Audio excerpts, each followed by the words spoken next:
Sehebat apa kemampuan taktikal Ding Liren?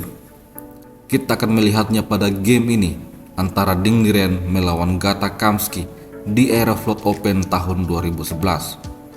Ketika itu, Ding Liren masih memiliki elo 2628, sedangkan Gata Kamsky punya elo 2730. Permainan dimulai dengan E4 dan Ding Liren bertahan dengan pertahanan Prancis. Setelah D4, D5, kuda C3. Ding Liren mengembangkan kuda F6, varian klasik. Pion mengusir kuda, kuda mundur ke petak D7. Ini disebut dengan varian Stanitz. Setelah itu, Gata Kamsky memainkan pilihan agresif F4. Dan Ding Liren membongkar melalui sayap menteri dengan C5. Setelah kuda ke petak F3, kuda ke petak C6, dibalas kuda mundur ke petak E2, lalu gajah E7, bersiap untuk rokade.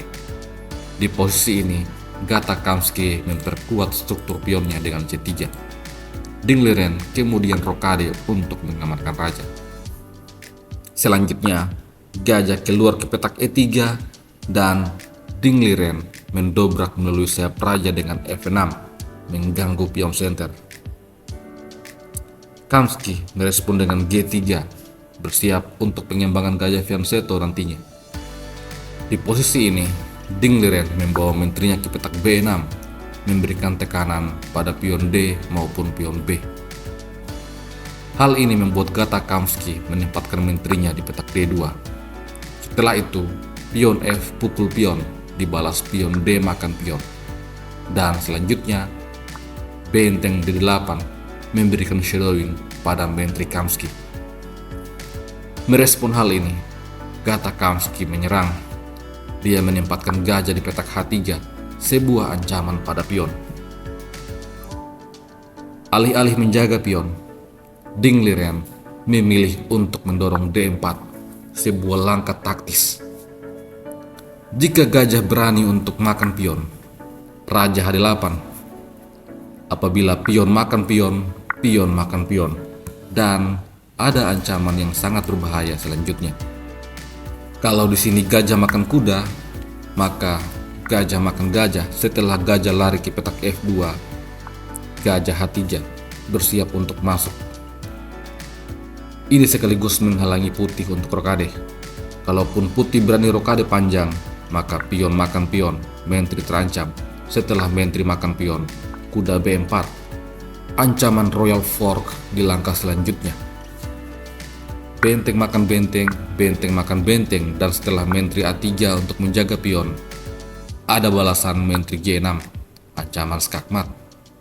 Kalaupun menteri kembali ke petak B3, ini akan dibalas dengan kuda D3, skak, dan juga menyerang gajah. Setelah raja lari ke petak B1, kuda makan gajah, open skak, dan menyerang benteng. Setelah raja kembali ke petak C1, menteri menyerang kedua kuda. Dan jika benteng mencoba untuk menjaga kuda, forking kembali akan terjadi.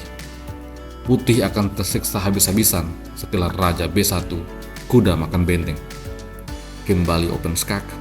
Jika raja C1, menteri makan kuda.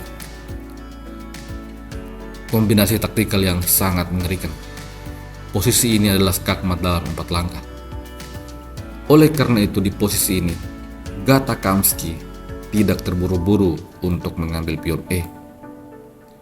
Dia terlebih dahulu menarik mundur gajahnya ke petak F2. Dan Ding Liren kembali memainkan pilihan yang agresif. D3, mengusir kuda, memberikan sebuah pion gratis untuk Kamsky. Ada 2 pilihan untuk putih. Jika gajah makan pion skak, raja cukup menyingkir ke petak H8. Setelah itu, jika menteri makan pion, maka kuda makan pion, membuka ancaman pada menteri sekaligus menyerang gajah. Dan jika menteri menyingkir ke petak E3, kuda makan kuda, skak, menteri makan kuda, gajah makan gajah. Setelah putih rokade, gajah D5. Dan ini adalah keunggulan yang sangat besar untuk hitam. Atau jika menteri makan pion, kuda makan pion, kembali Ancaman terbuka pada menteri. Setelah menteri menyingkir di petak E3, benteng D3, menteri kembali terancam. Langkah terbaik, pion makan kuda dibalas dengan benteng makan menteri. Setelah gajah makan benteng, menteri makan pion. Dan raja akan menyingkir ke petak F2, lalu B6. Kembali, hitam lebih unggul dalam posisi ini. Oleh karena itu, menghadapi ancaman ini, Gata Kamsky menarik mundur kudanya ke petak C1. Sekarang dia siap untuk mengambil kedua pion. Namun, Ding Liren memilih untuk memainkan kuda ke petak F8. Dengan demikian, kedua pionnya tetap terjaga. Semuanya baik-baik saja. Setelah itu, B3 didorong oleh Gata Kamsky, menteri A6. A4, B5. Jika pion makan pion, maka benteng akan jatuh. Gata Kamsky memilih untuk rokade. Setelah itu, gajah fianchetto. Sebuah ancaman secara tidak langsung pada kuda putih. Gata Kamsky mengangkat benteng ke petak A2. Dengan demikian, dia siap untuk makan pion. Akan tetapi, Ding Liren mengamankan hal ini dengan meneruskan pion. Setelah C4, kuda ke petak A5. Ancaman terbuka pada kuda putih. Oleh karena itu, gajah E3 memberikan proteksi pada kuda. Di posisi inilah, Ding Liren menunjukkan kekuatan taktikalnya dengan pengorbanan kuda. Setelah pion makan kuda, menteri makan pion. 4 pion dominan di sayap menteri melawan 1 pion putih. Gata Kamsky mulai dihantui kepanikan. Oleh karena itu, dia mendorong F5 berupaya mencari serangan balik.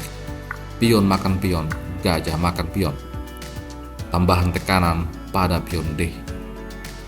Di posisi ini, menteri D5 dimainkan oleh Ding Liren. Dia ikhlas melepaskan pion D. Gajah makan pion dan ada balasan C4. Kamsky menarik mundur gajahnya ke petak B1 dan menteri sembunyi di petak C6 sekaligus mengancam menteri putih. Menteri mundur ke petak E1, kuda G6. Setelah itu, di posisi ini, Kamsky membuat kesalahan. Dia menempatkan benteng untuk menjaga kuda. Ini membuat keunggulan Ding Liren semakin bertambah. Dia memilih kuda makan pion.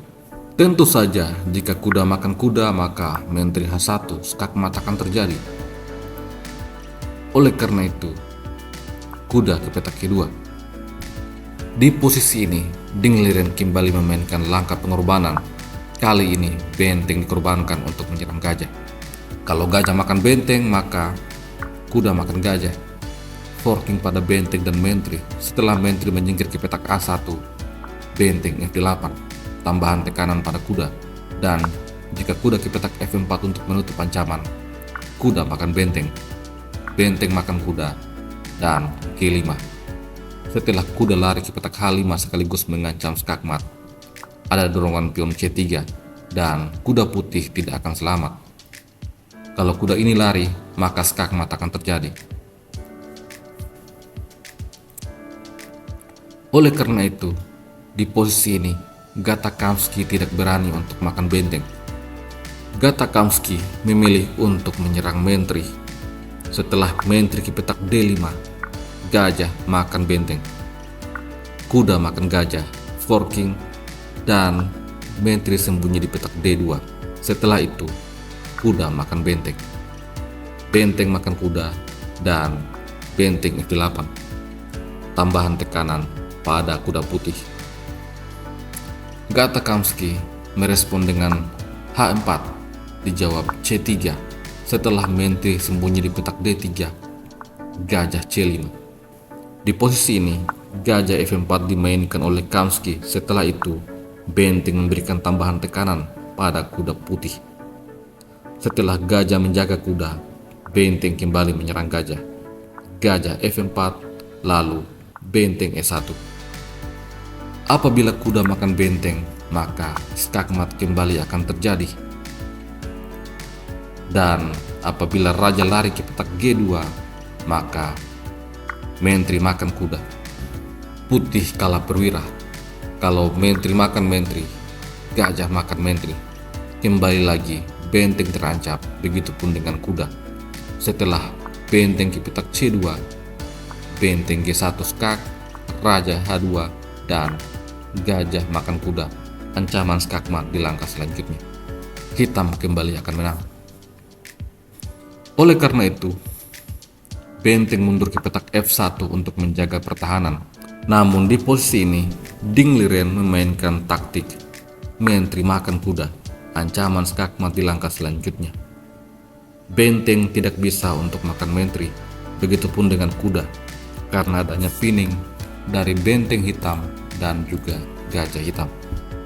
Oleh karena itu, menteri harus makan menteri, dan setelah itu, gajah makan kuda. Sampai di sini, Gata Kamsky menyerah. Langkah terbaik di posisi ini adalah Raja H2, namun gajah makan menteri. Setelah benteng makan benteng, B3, gajah E3, kemudian gajah mundur ke petak F6. Hitam punya dua pion bebas yang tidak akan bisa untuk dihentikan. Kalaupun gajah ke petak C5, B2, gajah A3, raja F7, setelah A5, gajah D5.